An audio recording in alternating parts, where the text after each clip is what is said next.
all in this webinar. My name is Maria Kotari. I work for Ecoris as a senior consultant focusing on energy transition and climate change governance.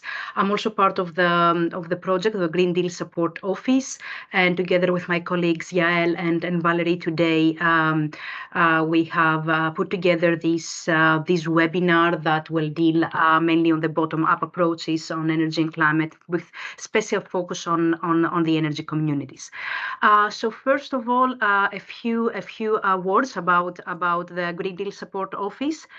The Green Deal Support Office is a big project that runs for 6 years and has been established by DGRTD of the European Commission. Is run by Ecoris and Ricardo, two big consultancy companies.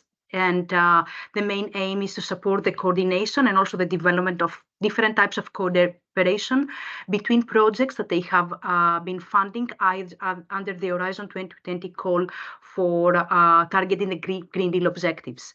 Through this project, we really try to help the projects to create synergies in order to optimize their impacts and also how they contribute to the delivery of the objectives of the European Green Deal objectives. So there is also a dedicated website that I call everyone to follow. There are many projects, 73 in total, that touch upon different objectives, and not only energy, that is our focus today, but it ranges across the different objectives of the European Green Deal. So we have also food and climate and urban mobility. And if you have any more questions about the work of the Green Deal Support Office, you can also send us an email to the functional mailbox that is appearing now. So before we get into the, let's say, nitty-gritty of the webinar, I would like to remind everyone that some housekeeping rules. So this webinar will be recorded. So I would kindly ask everyone to keep their microphone muted, also their camera turned off during the presentations. And I would like also to ask you to use the chat in order to react, either comment or ask questions that they are related to the content of the session, of course. And of course, also, would you like to speak? We will give you the floor. We hope that everything will run smoothly, but for any technical issues, please let us know in the chat, or also contact directly the Green Deal Support Office via the email. Let's go through quickly through the agenda. So we have the pleasure to have with us Nicole Fersype from Directorate General of Energy from the Unit B2 that focuses on consumer, local initiatives and just transitions. So we'll give her the floor very soon to provide us with a very insightful presentation. And then we will go through the presentations of projects, and these presentations cover insights from Green Deal call projects, but also projects that they have not been funding by the specific call, because we thought that is nice that we have a variety of projects and to see how they deal different or common challenges.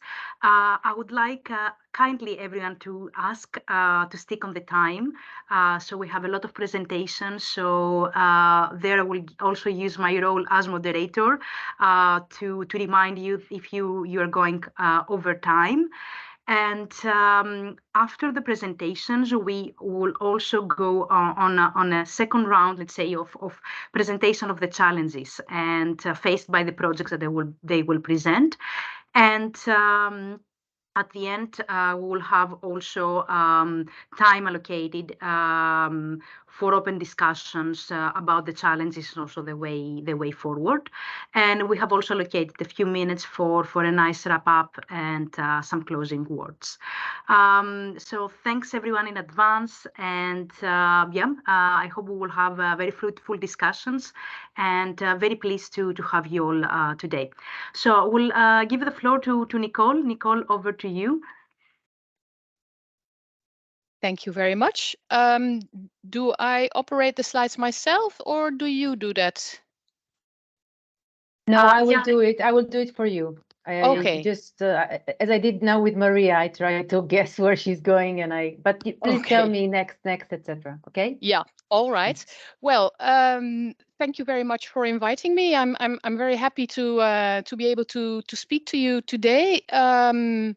As I understand it, it would be interesting for you to just have a little bit of a sort of policy framework background to understand against, what objectives you are working on realizing what we have in our European energy policy as objectives.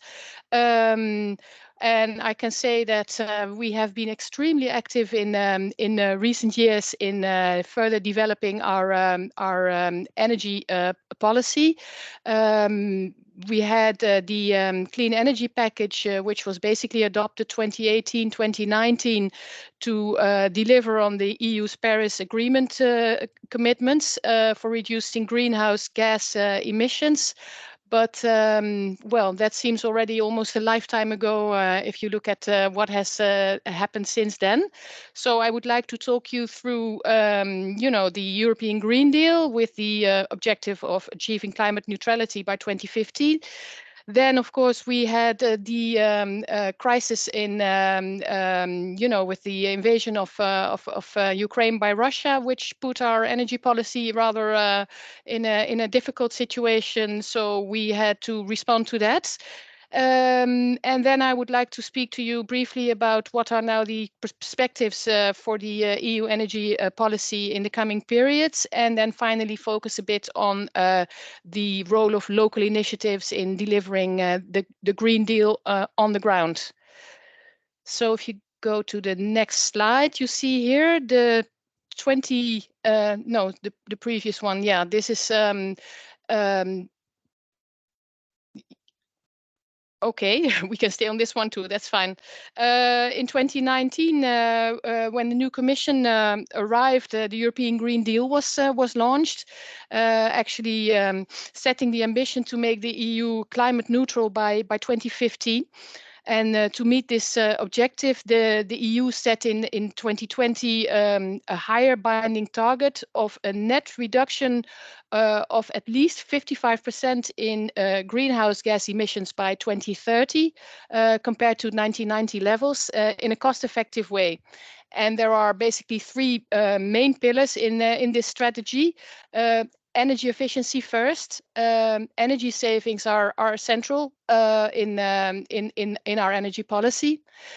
Where possible, electrification, boosting of renewables, therefore, and then where electrification is not possible, to innovate, for instance, by using more low carbon fuels and hydrogen.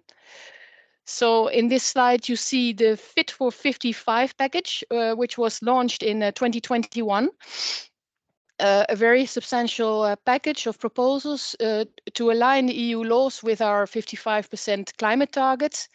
And in the field of energy, this includes revisions of the Renewable Energy Directive, the Energy Efficiency Directive, and the Energy Performance of Buildings Directive.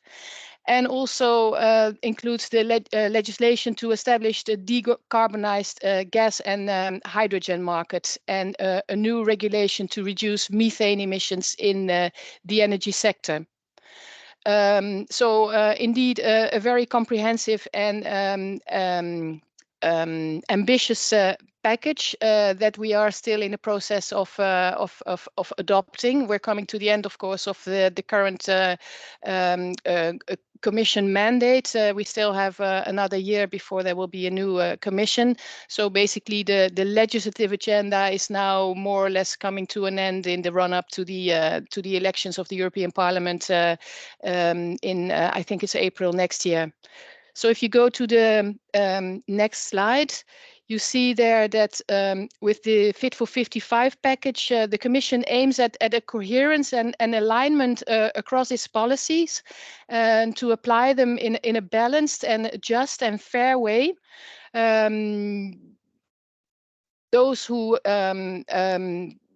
let's say, would have difficulty to be part of the energy transition should be supported. So inclusion is a very important issue, a focus on involving all citizens and not leaving anybody behind. Energy poverty is a main focus in that respect. And of course, at the same time, also to make sure that our economy actually benefits from the transition rather than being held back by it, and to embrace the new opportunities that come with innovation and being a worldwide leader in decarbonization and having maintaining a competitive internal market. So investment, research, innovation, etc., are also very important tools. And while the negotiations on this package were basically just starting, we had a very upsetting event, of course, with the invasion of Ukraine by Russia, which led to a serious energy supply crunch, very high gas prices, electricity prices. Well, we all remember the impact that it had. So urgent interventions were needed in order to diversify supply and to reduce consumption, to limit the impact of these price increases, and of course to also further boost our energy efficiency and the deployments of renewables.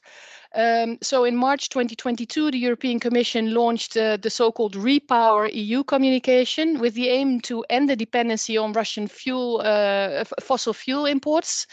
And Repower EU actually encourages member states to find the quickest and cheapest ways to address the current energy crisis, and also increases the targets for energy savings and rest production even further. So if you look at the next slide, you can see, we won't go through it here, but the flurry of activity from 2021 basically up till now, communications, plans, agreements, etc., to adapt to this new reality. And then if you go to the next slide, you can see where we are now in terms of the current 2030 energy targets. So at least a 55 cut in greenhouse gas emissions compared to 1990 levels. The target for renewable energy consumption has been increased to 42.5% in the new renewable energy directive, which is to be published in November. And then at least 32.5 energy savings compared with the business as usual scenario for energy efficiency, with a recent top up of 11.7% compared to the baseline from the 2020 reference scenario. This directive has recently been published. So this is now the world in which we are living, and that we have to make a reality. And if we look then in the next slide to the priorities that remain for 2023, you see that, well, we are still trying to complete the adoption of all the elements of the Fit for 55 package. We are getting fairly close, but there are still a couple of remaining issues that need to be completed.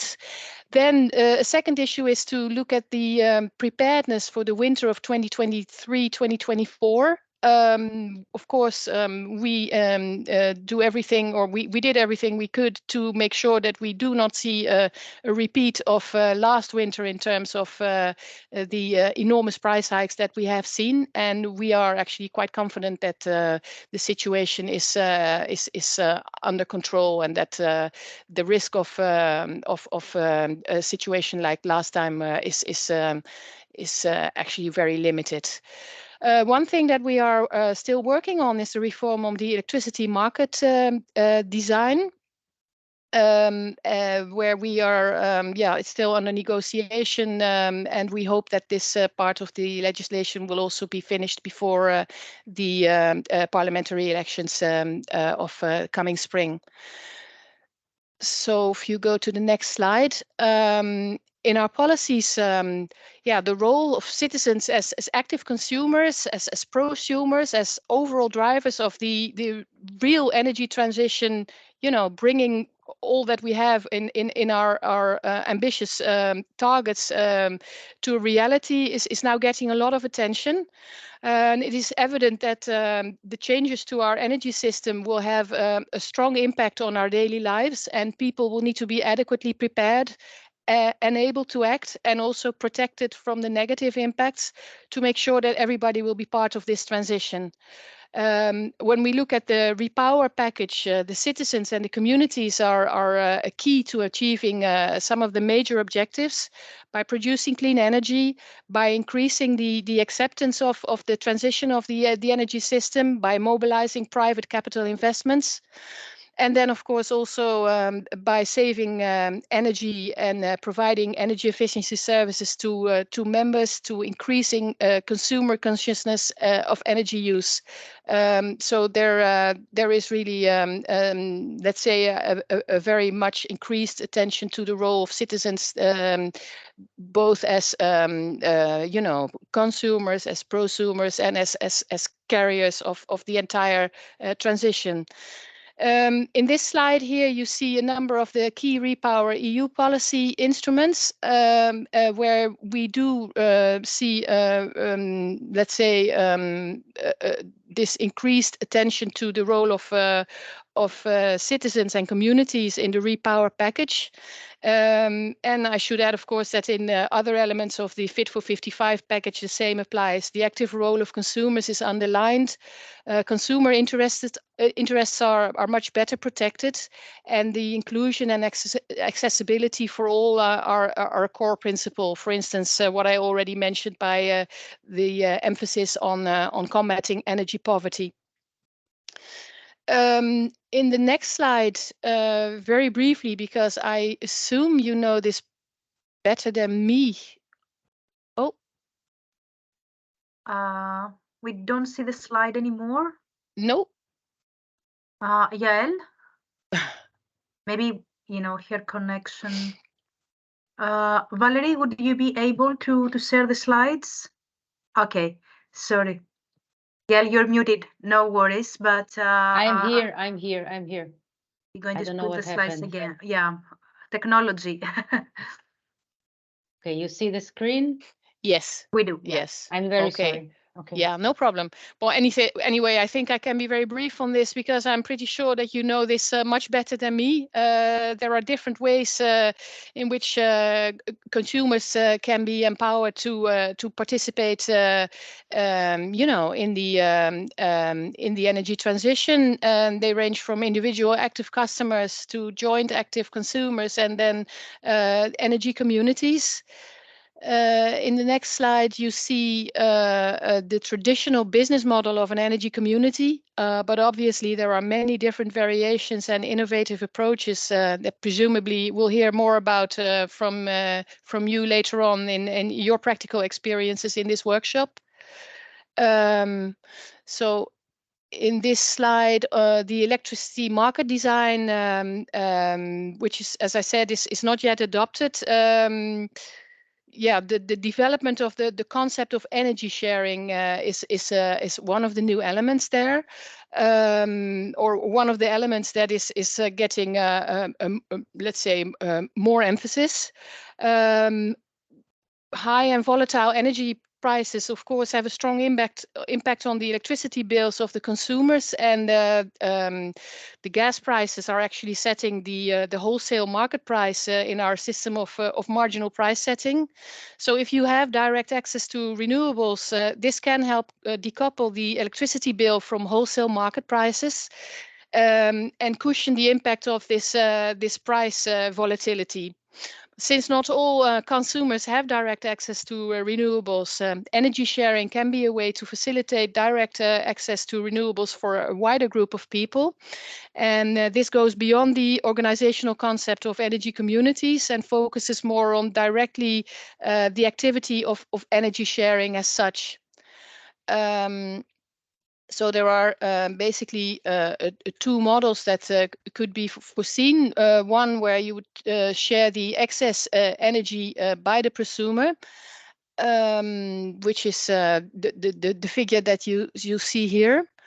And then in the next one is a model of sharing the collectively generated or stored energy. It's let's say a more complicated model where there is a private agreement or a legal entity that invests in or leases or rents the offsite renewables capacity, and then can share this again within a certain time interval, and also within the same bidding zone.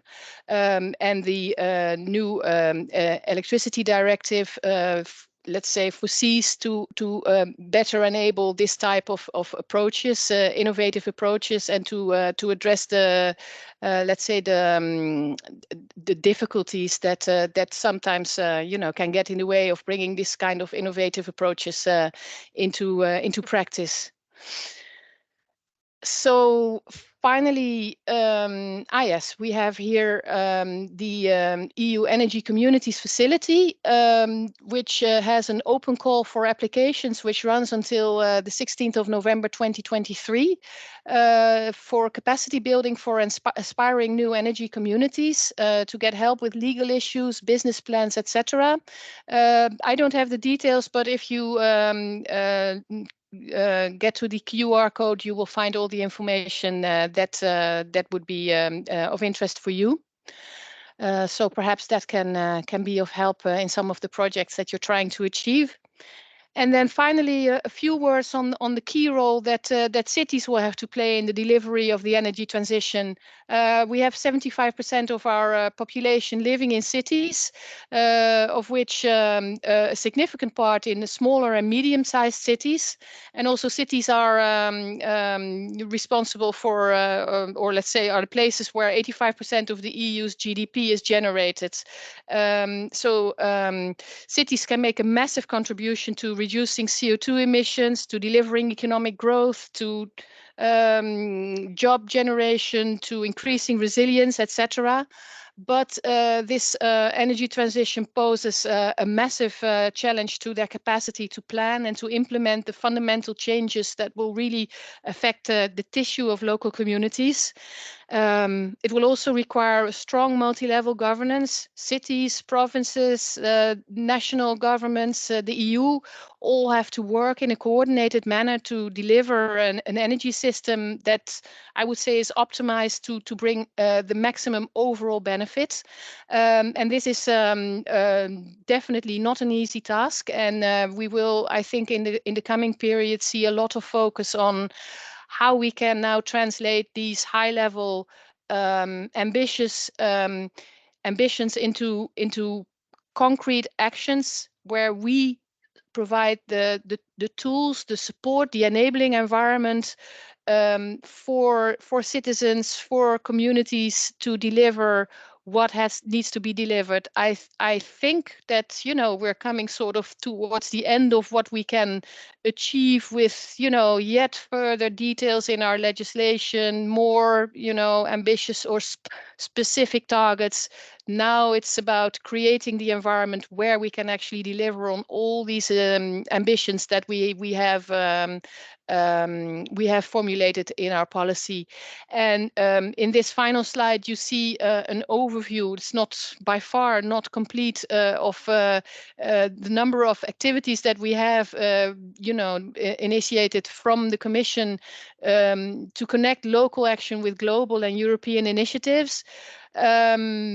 One of the problems is perhaps that there are so many of them, and they are managed by different DGs, Directorates General. They are, focusing on different parts of the overall picture, and especially for smaller and medium-sized cities, it can be extremely challenging to be able to understand where to find what kind of support and how the different initiatives relate. So I would say there is perhaps a certain initiative fatigue.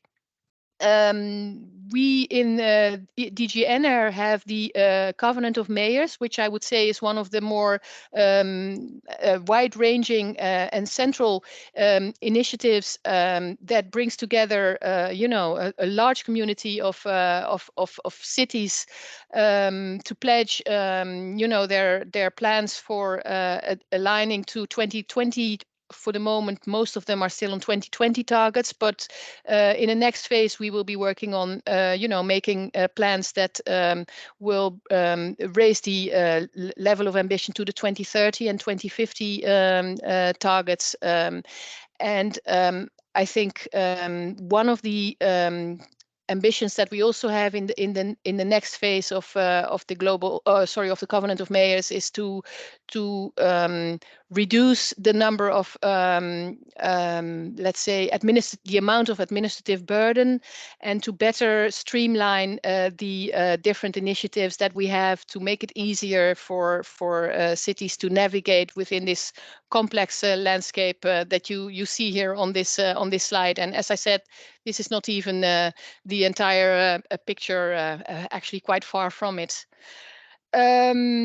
So, well, I realized that was very quick and perhaps a bit too much in a very short time, but I hope this has been helpful. I'm sorry for going over my time. If you have any questions, I'm happy to answer them. Otherwise, you know, put them in the chat, and I can come back to them later. Yeah. Thank you very much, Nicole. It was a very, very insightful presentation. And I think that you sketched very well, you know, the overview. And also, you know, from my side, maybe a couple of words that, you know, since the Clean Energy for the All Europeans package, we have seen that all the policy initiatives like really bring the role of the citizens in the forefront, and also, you know, the spirit of the energy communities all these years. And you know, bringing up also the awareness of the importance of producing clean energy, and also the concept of energy efficiency in various actually activities in the everyday life. And so I'm talking also, you know, about households, and not only, you know, the big energy consumers like the industries.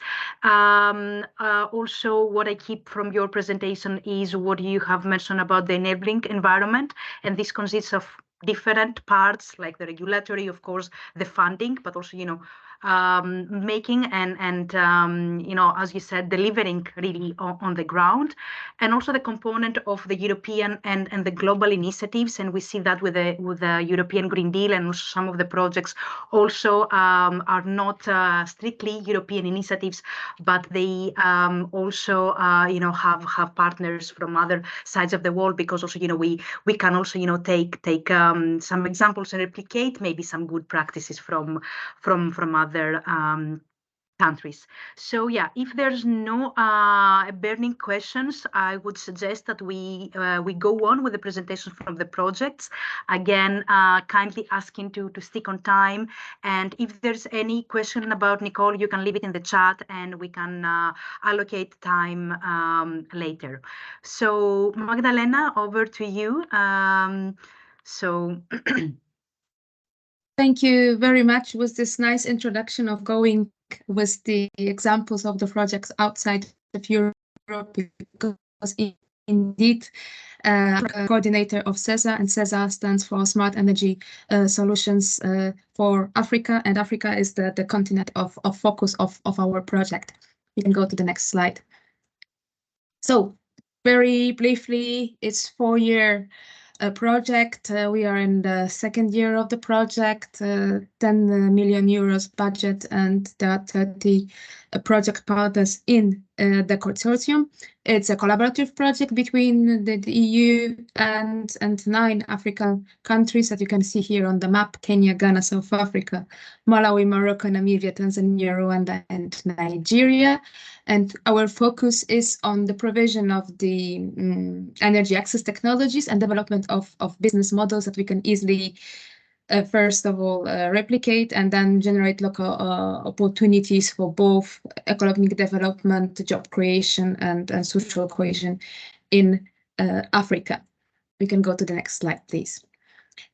Our focus, as I have said, we do have within our project so-called local living labs. Those are our pilots, where we are co-developing scalable and replicable energy access innovations. So we test them and we validate them in the specific countries, and then we are replicating the specific solutions.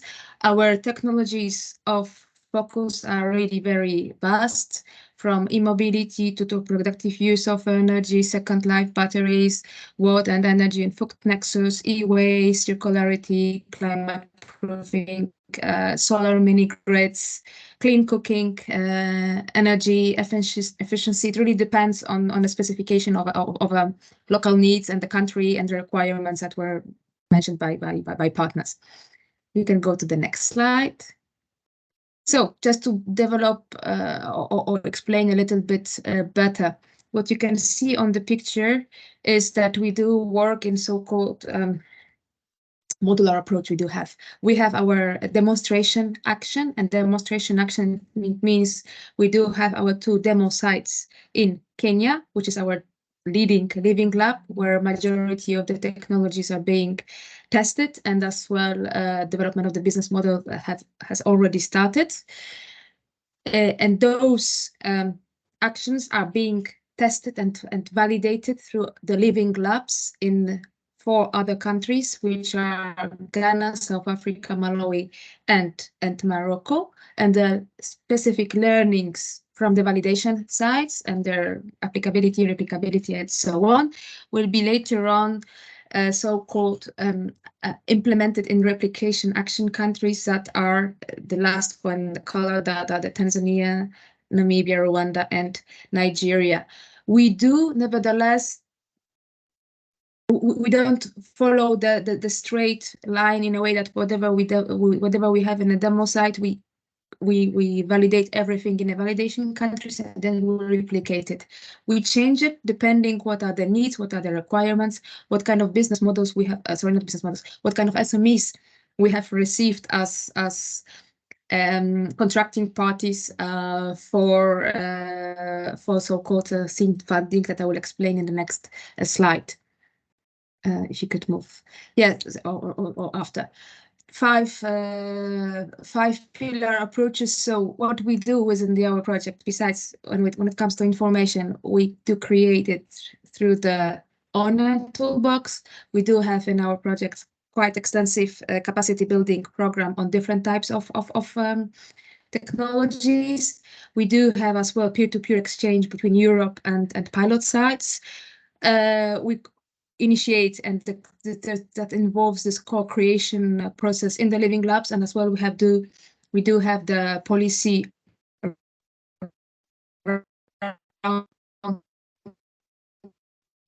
tables taking seed funding, and we ran already 2 call for entrepreneurs that will support the development of the activities in the living labs, and we do have as well a startup incubator program for the local innovations, and we of course want to integrate the innovations and validations in the project into decision-making process. Could go to the next. No, that's it. So well, just to tell you, maybe the last thing is that it's extremely important to know what is happening on the ground and what kind of solutions we can provide, implement, business model create. We need to be very.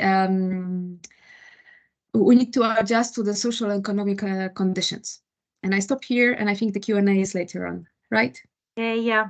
Thanks very much, Magdalena, for also sticking to the time and presenting CESA. And also, I would like also to mention that CESA is also one of the projects that is participating in the Green Deal Support Office as part of the Clean Energy Working Group that I have also the privilege to facilitate. So I would also like to call the other projects that they are part of the Green Deal Support Office to mention in which working group they are also participating, and if there's something also interesting that they would like to share from the synergies and the cooperations that they had so far. So Peter, over to you with the Open Lab.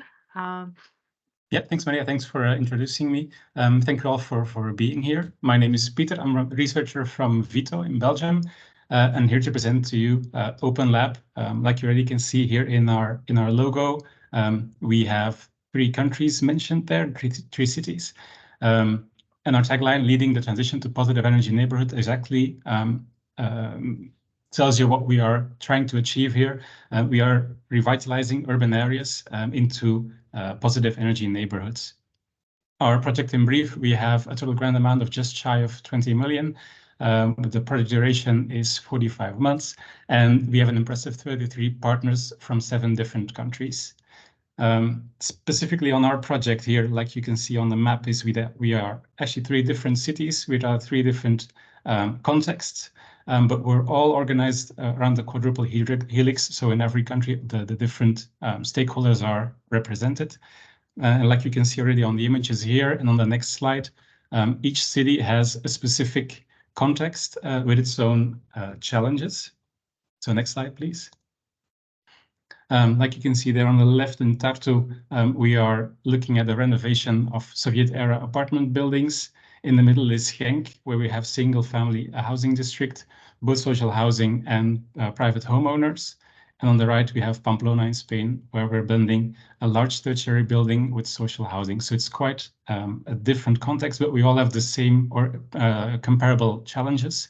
So we're seeing where we can have synergies between us by having frequent meetings, obviously, like is happening right now at our General Assembly in Tartu. And basically me, I'm mainly working in Genk, like you can see there. Our neighborhood in a few numbers. I think the slide is sort of lagging a bit. I think it's frozen.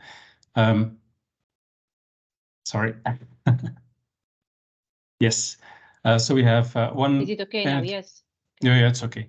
We have one energy positive neighborhood where we have found our 25 social housing inhabitants. We are currently still looking for 8 private homeowners in the Garden City to join the project.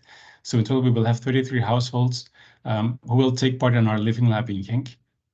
And they will be participating in a big research project which has had a long road in developing, like you see on the next slide.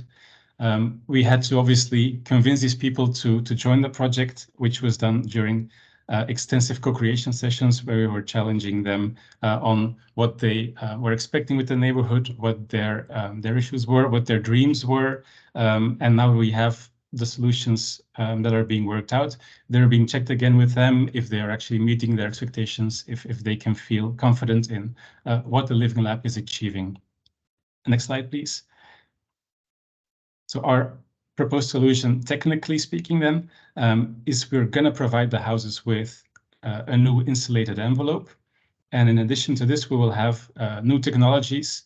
Like you see on the right on the image, we will have on the entire map quite a big mix of different solution packages.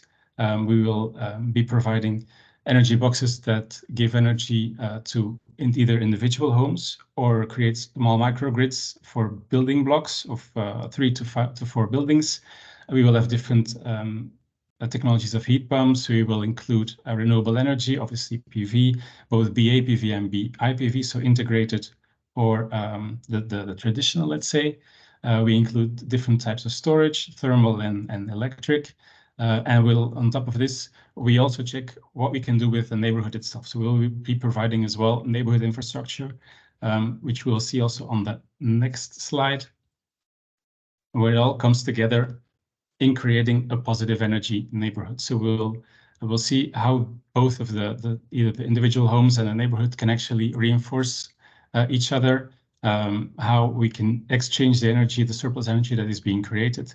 And notably there, the local energy community will play an important role in establishing this. And I think that in really a nutshell is already the scope that we are working on. Okay, Peter, thank you very much. Could you please also, mention which working group you're participating in from the Green Deal Support Office? I have to basically say that I don't know this because the coordinator, he's in the GA, so he's probably better put to answer this question. Okay, no problem. I can say that it's the urban. Yeah, urban I working group, assume yeah. the urban. Okay. Then is Anna with us? Okay. Correct, I'm here. Should I go next? Yes, please. Yeah. Okay, just a sec. Okay. Will you again conduct the presentation or the slides, or should I Yes, do it? yes. I'm doing it because So- it's everything together. So Sure. not to lose time on. That, But wait, it's not the right. There are two Annas here. Yes, Ana Belén. Yeah, You're, this is me. Okay, so I go next. Go ahead. Okay, sorry. Okay, this is Ana Belén Cristobal from the Technical University of Madrid, representing the consortium Aurora. Next, please. Next slide. Okay. Aurora is a project that aims at achieving a new European energy awareness. Is being performed thanks to 9 partners around Europe, and we have 5 demos in Europe. Our project lasts 42 months, and we have a budget of around 4.5 million, more or less. So next, please. Well, as you know, and today has been brought to the discussion, the energy is the largest contributor to the global greenhouse emissions. So when you look at the documents assessing the Green Deal Pact, at the end, what Europe says is that if we want to achieve the goals, we have to both increase renewable shares and also reduce our energy demand. And reduce the energy demand is in different sectors. So next, please. Well, how can we do that? In order to reduce demand and also increase renewable, we have people normally think about 2 different ways. About technologies, this addresses the industrial and academic sector, and also about policies, and this addresses the policy sector. But next, please. We can obvious that we need to include behavioral changes in our citizens, because the potential energy demand reductions, if we achieve a behavioral change in our citizens, is calculated and estimated by 19%. So this is next. This is the Aurora background. So our proposed solution is to help people to make better informed decisions and contribute to these behavioral changes by establishing living labs around large social communities in public sites for promoting this first-hand education on energy operated through public-private partnership. I mean, we are demanding that public sites are not only telling people what they have to do, but also they engage with people in partnerships in order to help them to be better educated. So next, please. Our rationale for creating these living labs starts by mobilizing people. This is why we address large social communities, okay? Specifically, we are working in 4 universities and also in a neighborhood in the south of England. More or less, we are addressing 7,000 people in 5 demonstrators. Once we have these social communities mobilized, the first thing that we do is raise awareness. It's important that people can't change their behavior if they don't know what they have to change. So this is why we have developed the Aurora Energy Tracker app that is based on an ad hoc algorithm that we have developed, and the target of the app is just to inform people how far or how close are they in a personal level to reach the Green Deal objectives, okay? So we are informing people about their energy behaviors in different sectors, electricity, heating, and also mobility. This provides them a label, okay, like the label that we usually see in different appliances or in the cars or something like this. And once we know what exactly what we have to change, we try to promote changes. We perform different activities, all of them first-hand activities, but the key activity for us is to engage people in crowdfunding a local PV installation. We are aiming at upgrading these social communities as energy communities. Okay, and this is where our challenges comes that we will discuss later. And after that, our objective is to see some changes in this level to get what we call the zero emission citizens, okay, and start to spread the word by looking ambassadors through Europe to help us in the replication of this rationale through different public sites. Of course, the preferred one are those related to education, such as schools or universities or secondary schools or something like that, because they are hubs devoted to promote education. Okay, so that's all from my side at this point, and I hope to see you later.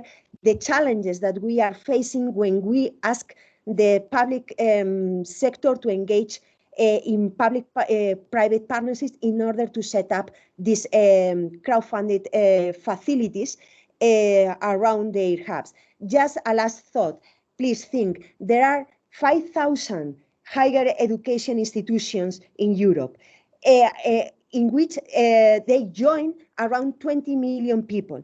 If we only can engage with our idea at 10% of these higher universities, we will addressing and joining the energy transition education 2 million Europeans. Thank you very much.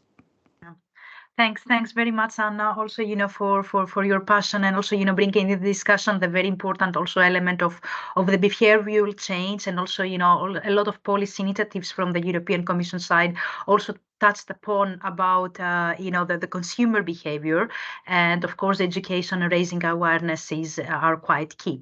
So I will call the other Anna of the audience to present the Hyperbreed, that is also a project that is participating in the Green Deal Support Office under the Clean Energy Working Group. So Anna, over to you. Thank you. So the project Hypergrid is essentially about energy coupling, looking at how thermal and electricity markets interact. And there are multiple partners who are looking at storage modeling and related initiatives. Today, we will present just one tool that is developed on the project, which we are leading. So as noted, these are, you can see on the map, different countries that are presented in the project. 19 partners working actually quite efficiently with a very direct and focused engineering mindset. And the coupling obviously has the objective to improve the use of renewables and to alleviate congestion on the grid. So one of the tools that is developed, and we can go to the next slide, is by Grid Singularity as part of a work package 3. And the reason why I'm showing the entire table here is so that you can see how other partners are developing complementary tools for demand response optimization, modeling that will come into our tool, and so forth. So really working on complementary activities to enable coupling. So we can go to the next slide. Our approach is bottom-up, meaning that we have a software that operates bottom-up energy markets from the asset up. enabling asset-to-asset and therefore peer-to-peer trading, which we have translated into two tools. One is a web-based simulation tool, which allows people to understand what would be the impact of participating in local energy markets. And the other one is the energy community management tool. Now, unfortunately, as the legislation does not allow peer-to-peer yet anywhere in the European Union, just calls these projects peer-to-peer, but essentially allows peer-to-market with a single price for the market. The full set of what we can provide is not implemented, but adjusted for a very simple application of what is allowed in different EU members today, which is a very simple peer-to-market operation and not peer-to-peer from the perspective of trading. We can go to the next slide where I show you our simulation tool. It is very beautifully designed, and it is based on digital twins of different energy assets. Most of the development has been done outside of this project. On this project, we have worked on just one, which you can see on the next slide, which is the heat pump. Before I go to the heat pump, I just had a couple of slides here to show how the simulation can be used. So essentially, you configure these energy assets for a community. And here we have a community that is in Colombia. We also did simulations for communities in Europe and elsewhere. And we use the topology, how these assets work together. And if you see on the next slide, you will see what results we have achieved. The consumer energy bills are reduced. And while 5% may not seem significant, notably, these values go further up when you introduce demand response, especially when you have batteries. Unfortunately, the return on investment depends on scale. So if you have small communities that don't have many participants and that are not allowed to trade with other communities, which is the case today in all of Europe, then your benefits are very limited as to what you can do with peer-to-peer local energy markets. But still, self-sufficiency increases even if you implement it in a small community, as you see here. It's 18.2% increase, and self-consumption doubles because you're consuming more locally each other's resources as opposed to getting the supply from the grid. So even if you have a small community with not so many participants, you're seeing some very good results. And these results are obviously better at scale. Okay, so we can now proceed. So this is the fun part of modeling, right? The table you're not supposed to read, but these are the different parameters that go to model the heat pump. They look at the power rating, the boiler temperature, and to the left, you see what is part of our interface.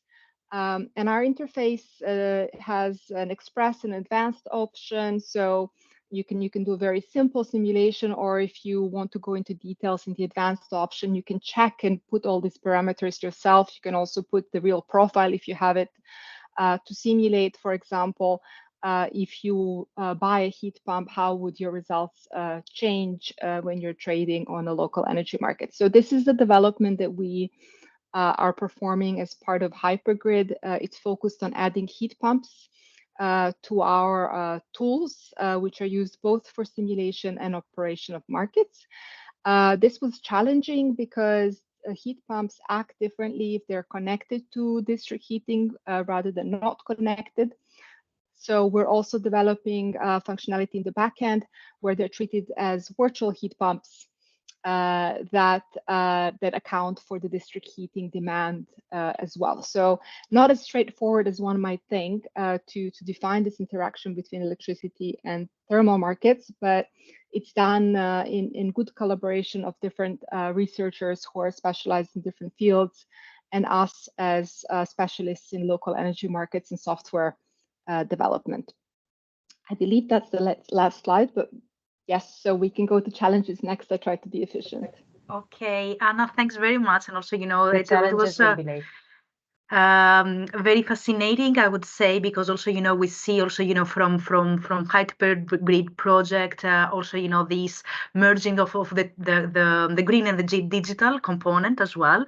And also, very, very innovative, and really, this also, data driven, and, data, tell the truth. So you can see also the positive results, because there are many, controversial also debates about what energy communities and what citizens and this kind of tools can bring, but you have very, very well showcased that this can be really the fact. Okay, yeah.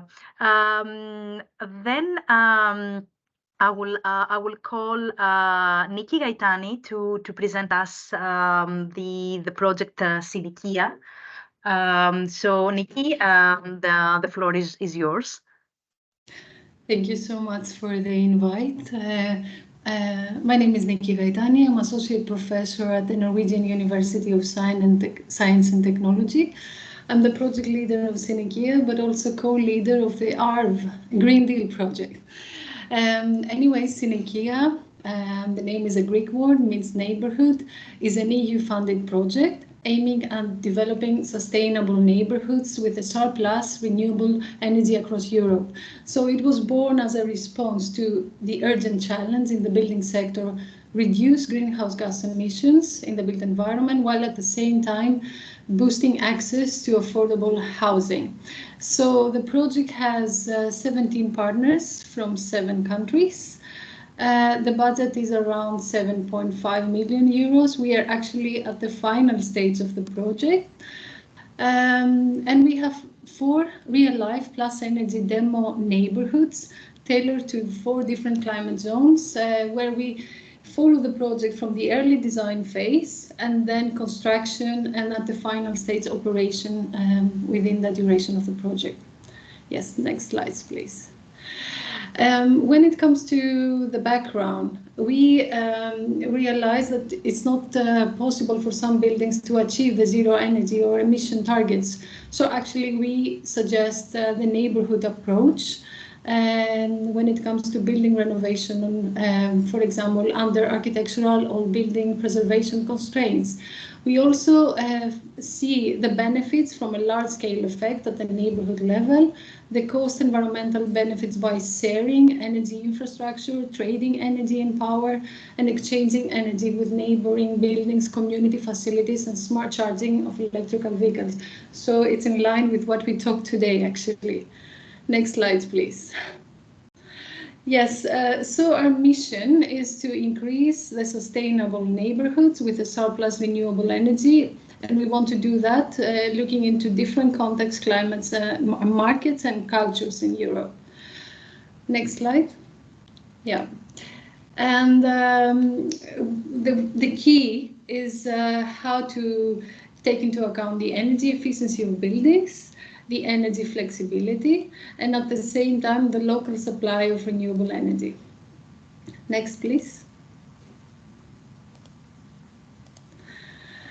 Our concept relies on the premise that the cost reduction can only be achieved by an integrated approach. So taking into account both the building and neighborhood levels, and including energy efficiency, flexibility, but also good architectural and spatial quality, as well as user behavior and well-being. Next. Here you can see our definition. We realize there is a lack of definition. What is a sustainable plus energy neighborhood, what we call SPEN? So we have developed the definition, of course, in line with ISO 5200 2017. So the balance is calculated at the neighborhood, at the geographical boundary is expanded to the entire side of the neighborhood development, and includes local storage and energy supply units. So users, buildings, and technical systems are all connected.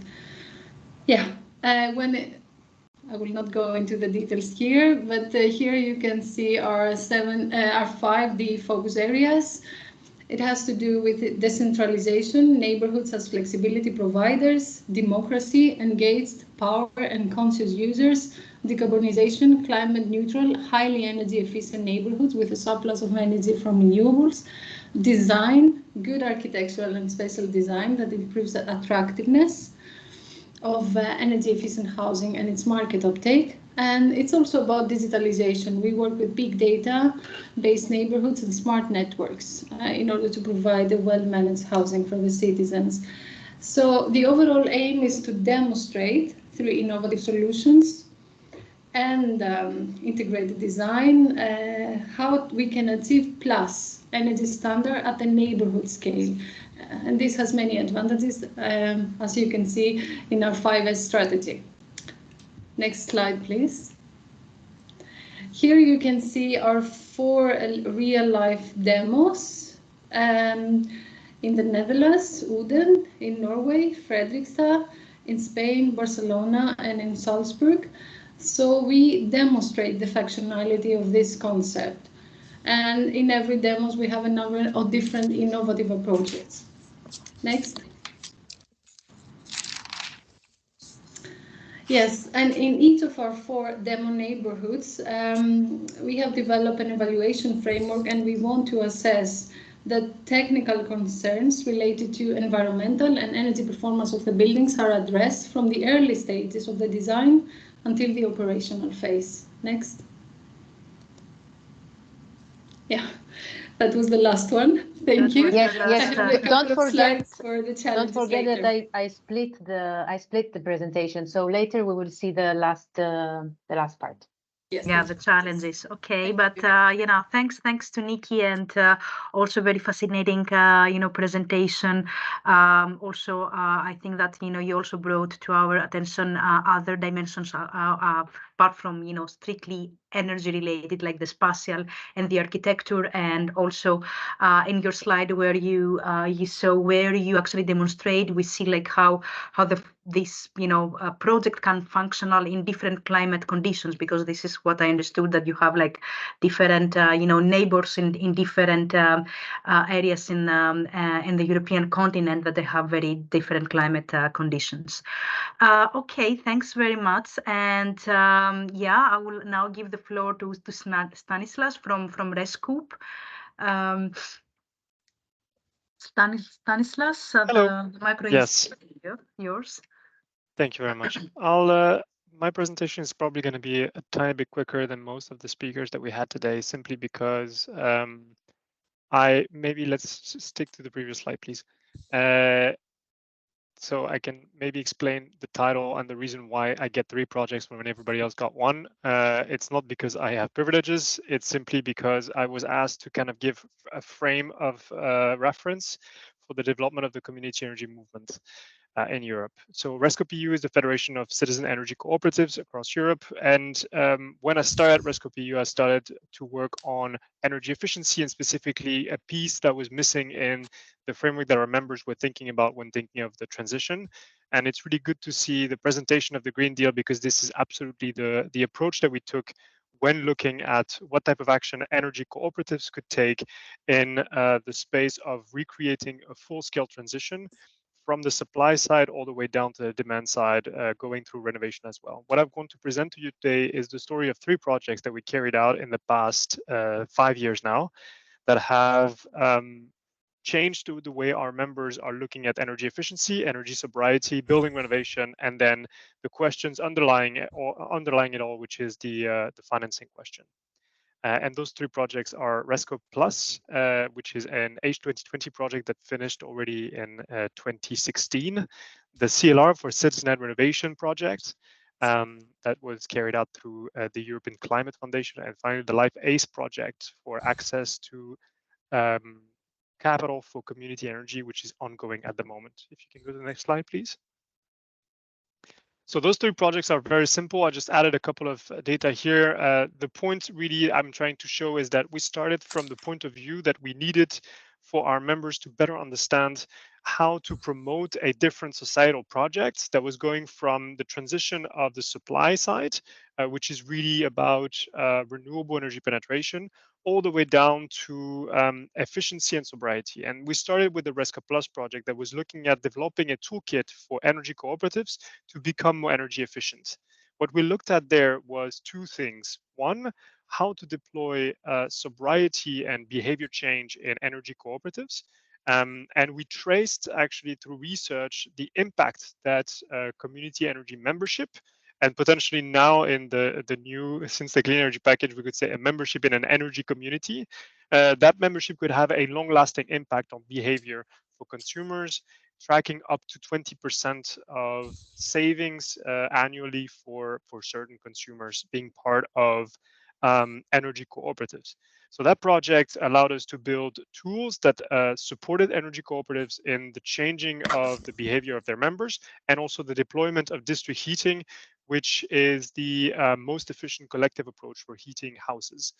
So we looked at that, and that approach to renewable heating drove us to think of the fact that most of our members were actually living in bad housing. But this is something that many of our members started to look at as well. The fact that we needed to tackle the issue of poor housing and the issue of specifically not wasting energy from our members. And that drove us to put together a project called Citizen Renovation, which is still ongoing at the moment. It has been recently taken up by the European Commission through a support contract and advisory services at the European level.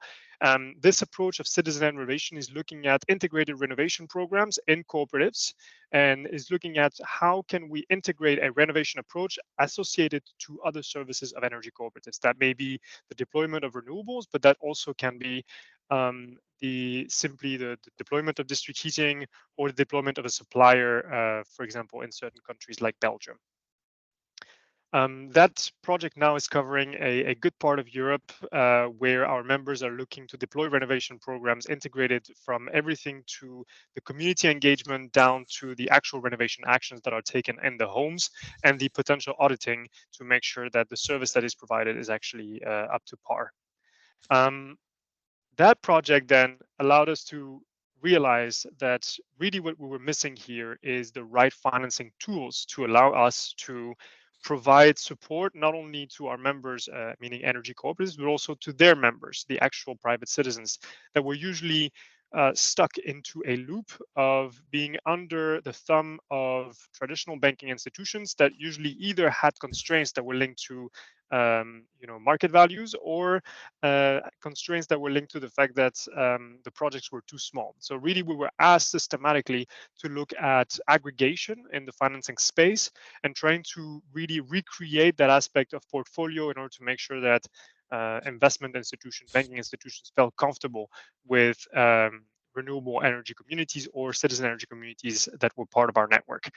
Many of the projects that were presented before are particularly interesting because they are related to technologies that are very pertinent for problems on the ground, but usually are difficult then to deploy and to scale on a market sense. And so that's really what we started with on the LACE project, and really looking at what can we do to support energy communities to deploy their project on the ground. You can go to the next slide.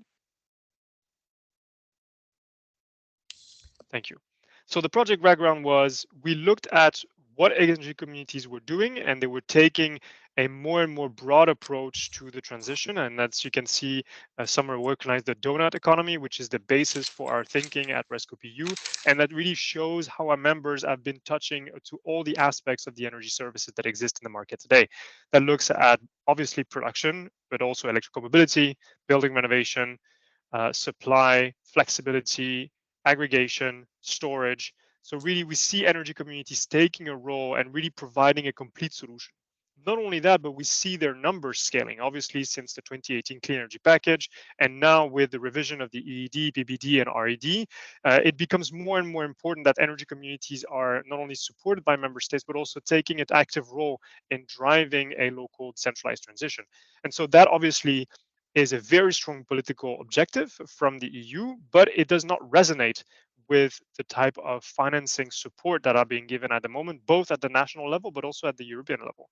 What you can see on the right of your screen is the financing tracker. It's a tracker that we built to actually show, with the support of CAN and Bankwatch, how many of the European financing programs through cohesion, modernization, and recovery and resilience fund are actually dedicated to energy communities. And as you can see, most of the map is red. There is actually 4 of those maps. That's just one.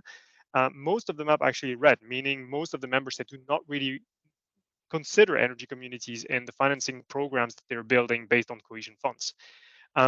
That disconnect was really what allowed us to think, what can we do to support that interaction between local projects that are obviously small size and managing authorities, public authorities, but also private institutions that are trying to reach out to energy communities because of the co-benefits that they create and because of the full system that we're talking about right now in the donut economy. We go to the next slide. So the solution that we found is obviously this very ugly graphic, and I apologize in advance. And that was the base of the ACE project that we are currently delivering in 5 countries. And that is really creating what we call community energy financing schemes. There are schemes that are dedicated to fitting to the needs of energy communities in terms of their project deployment and fundraising. And there we look at 2 major things that are different compared to typical private developers. The first one is the upfront, the front loading of pre-development and development costs, which are the most risky part of the development, and also the most problematic because that's the moment where we do have difficulties in terms of energy communities to make the fundraising. And the second part is after financial close and the members' development capital, as you can see now in the graph, where we look at that moment where the number of euros raised from the local communities is much larger simply because the realization of the project is coming in. And so therefore the typical loan types are not actually fitting into what energy communities might need.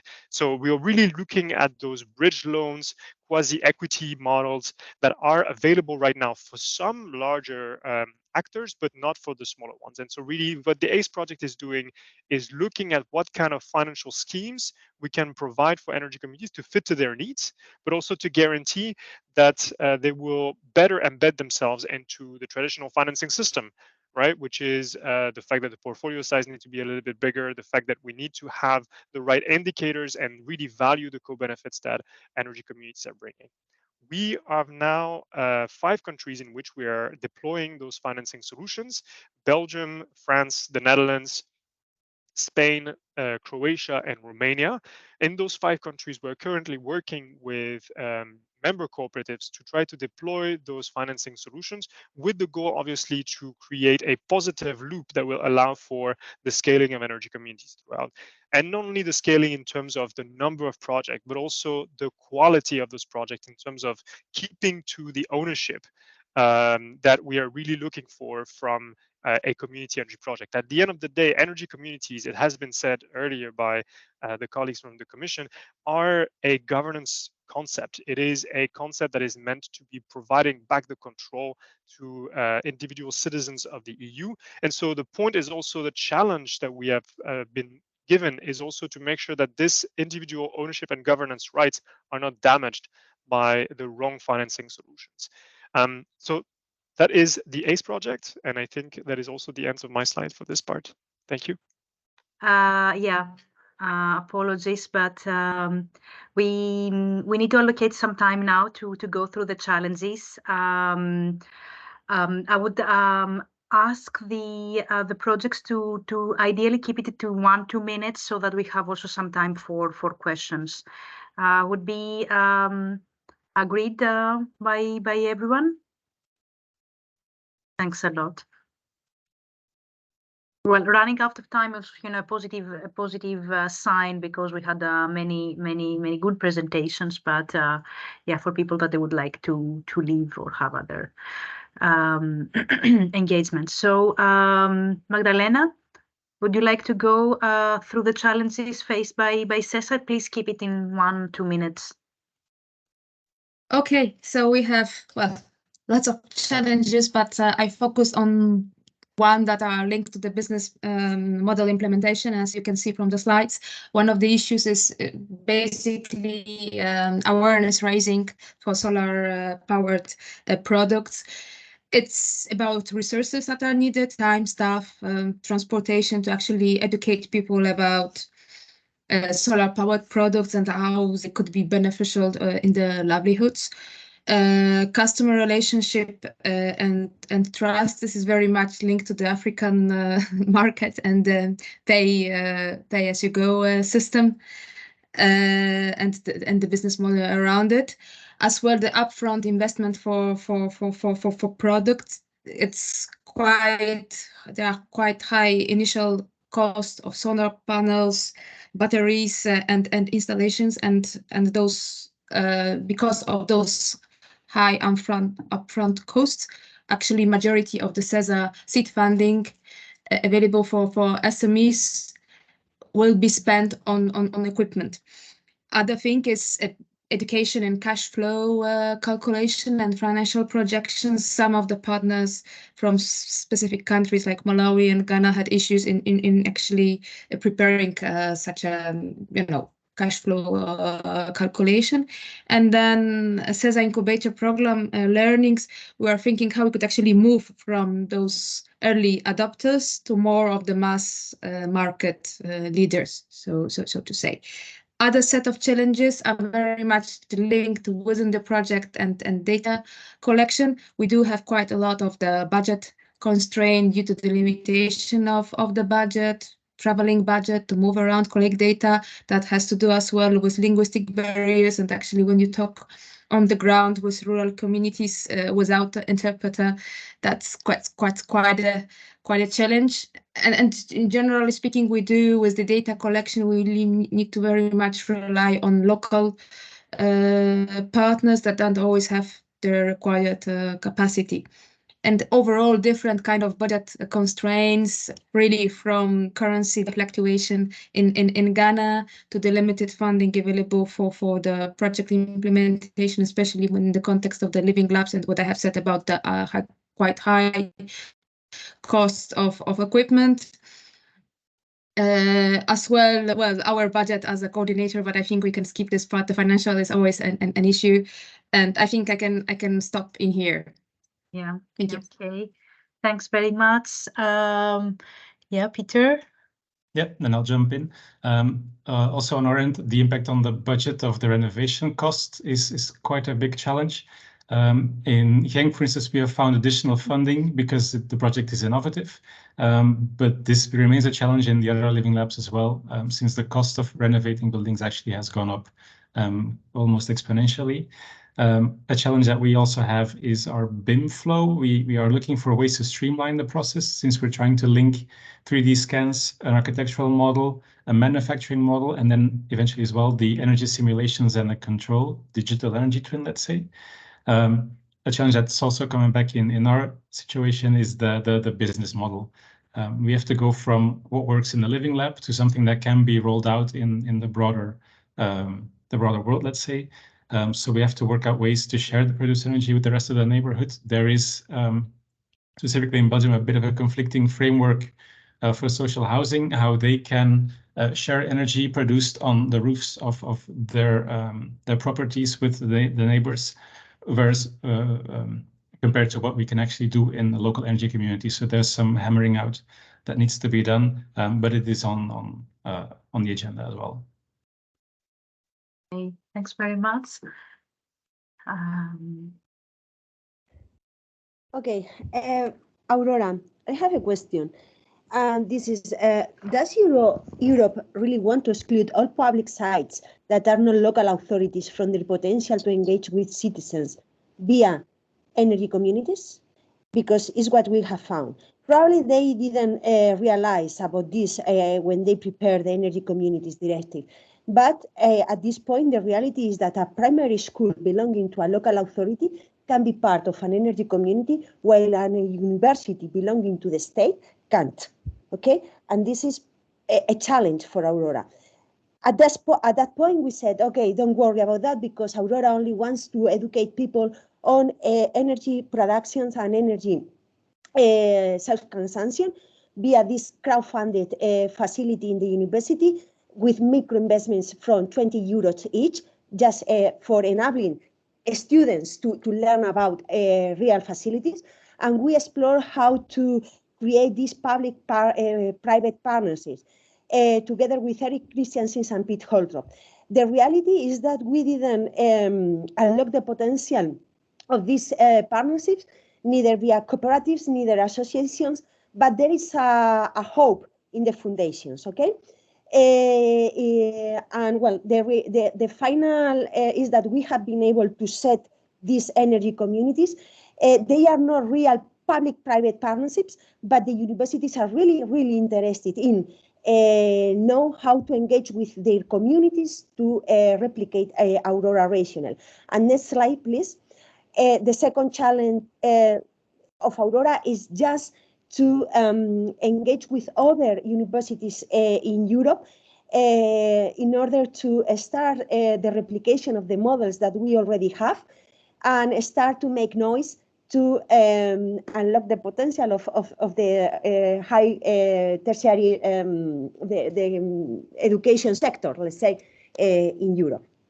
That's all. Thank you very much. Okay, thanks, Anna. And yeah, Hypergrid.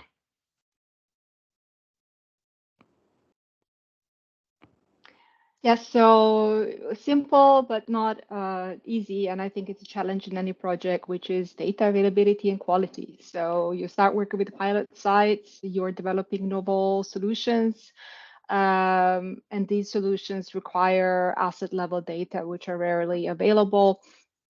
And this is also a stumbling block for any scaling of these solutions. So for example, when I was looking at the finance solution presented by Stanislas, I was thinking about what is missing for better financing is also turnkey installation, easier data interoperability and integration so that you need less physical intermediaries and you can just provide services more directly to citizens and so forth. So that is one challenge that I believe is across the board. And the second one I mentioned briefly in the presentation, which is just the modeling challenge of translating heat into metrics that are comparable when you analyze an electricity market. So not as straightforward as it sounds, but and the risk is to oversimplify the model, but there are ways to approximate and improve the model, and this was just another technical challenge that we had on this project. Thanks very much. Nikki? Thank you. Indeed, we have different challenges starting from technological challenges, but here I will mention mainly challenges related to large-scale deployment of sustainable plus energy neighborhoods, and these are connected to the regulations, the regulatory framework when it comes to the legal framework for, especially talking today about energy communities, renewable energy community or citizen energy community. We did a mapping of the policies around Europe and especially on our different demo sites. We also see a challenge, the neighborhood approach, but we see that it's gaining momentum. So in the revised EPPD, we see them mentioned to the neighborhood and district approach, and we think this brings a lot of benefits to the implementation. I also, here is the definition, a number of different definitions. We clearly define what is a sustainable plus energy neighborhood in the project. And another main challenge is that already mentioned is related to funding scheme, investment cost, and the new business models that we are trying to test. So we are working a lot on multiple benefits calculation. We are developing a tool in order to assist policymakers and investors to invest on the neighborhood scale approach. Yeah. Okay, great. Right, I'll jump in next then. Fantastic. So I'll just be talking about, I think, two major challenges. The first challenge is on the pure financing side, and really it's about focusing on the challenges that energy communities are facing specifically as it relates to financing and to the implementation of innovative business models. The first one is the fact that community energy in general, historically, has been mostly dedicated to smaller projects. And so therefore, energy communities as a result of the work that this movement has been doing across Europe shares into the same characteristics. They are usually volunteer-based organizations. They are often collective structures with a democratic decision-making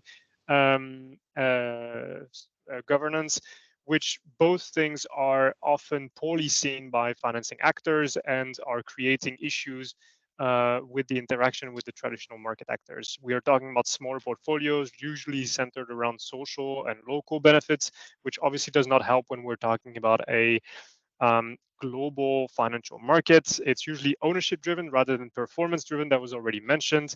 And that indeed is not really encouraging private investors to see that as a financially sound opportunity for them to invest in, sometimes for good reasons. But sometimes also because they do need to take ownership of a project to actually be able to make financial profit out of it. Finally, there's a slower and mismatched capital raising process. I talked about it, and not often a very strong organizational track record for energy communities. And so all of that is making it that the profile of investment of energy communities is already a little bit different in terms of what other types of energy projects are in their development. If we can go then to the next slide. In general, there are many challenges with community energy that are reflected partly in some of the remarks that were made early on. The fact that there's a lack of recognition of the broader activity scope that energy communities have specifically, and so the fact that they can have multiple activities that are differentiated, and so that therefore it's difficult to really pin down what an energy community is. It's actually not about an energy community, it's mostly about the activity usually that is linked to it. The second part is corporate capture and the corporate pressures that are coming out of different market actors. And we talked about it already. I can hear it in the previous presentations, trying to push and pull some of the definitions that have been set in the clean energy package. The reality is that many corporate actors are trying to also push and pull into those definitions to try to make models more beneficial financial wise for them. And that creates a tension in terms of what citizens can trust. And when we talk about this innovative solution, even if it's not energy communities. And finally, the lack of appropriate capacities to support the financing for community organizing, for training of citizens to really then get into an understanding of what is required from the point of view of an investment. And that was already mentioned by the colleagues before me, really to get the collective group to get to a level where there is an understanding of what exactly we're doing collectively is really a challenge. So that takes time, that takes effort. But that's obviously time and effort that usually is not provided to energy communities. Okay, thank you all for the insights on the challenges. So we are already, approaching we have already concluded our time of the webinar, but I think we can allocate a few more minutes. So I would welcome everyone to ask questions, and if you have questions that you target a specific project or specific person, please let us know. Or you can also leave your comments and questions in the chat. Also, maybe to mention here that the recording of the session will be online, and also we're going to share with you a feedback survey to gather your opinions on the webinar. But please, if there are any questions.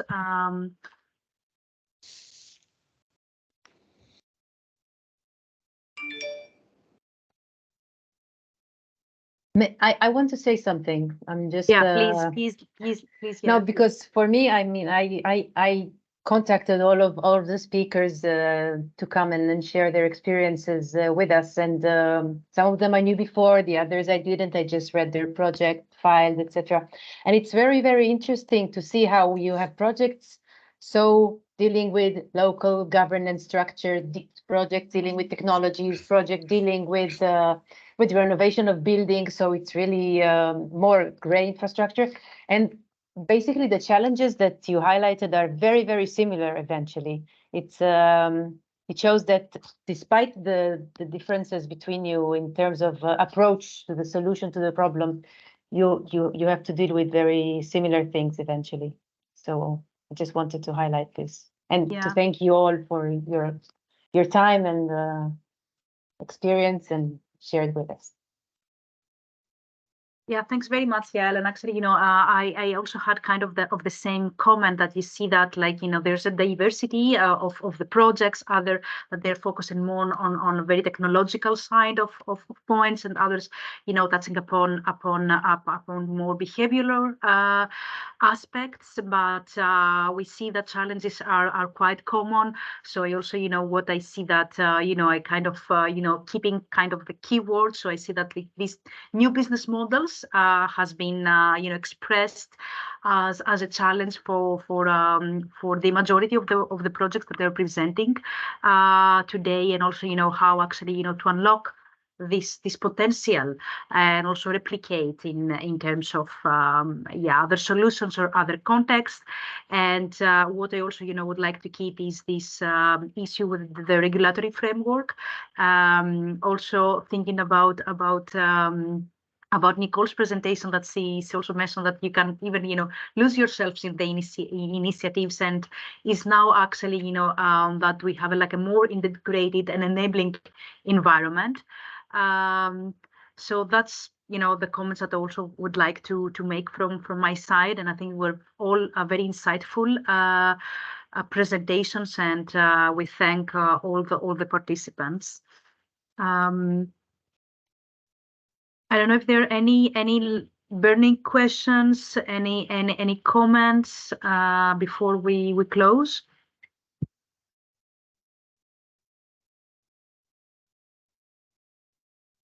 No, I think also it was kind of a long session, so everyone might be a bit tired. So I would propose that we close here. Thanks again for your participation. Also, all the colleagues from the Green Deal Support Office, that they put the effort for this webinar, and I think those webinars are very, very important to bring projects together. Not only the projects that they come from the Green Deal Support Office, but projects that they come they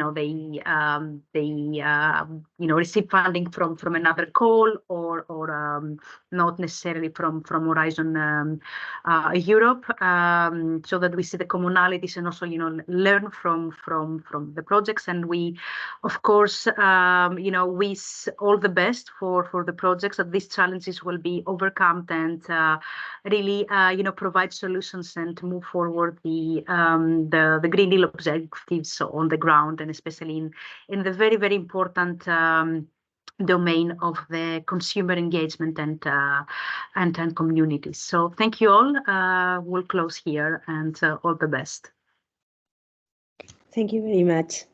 Thank you. Bye-bye. Thank you very much. Thank you so much.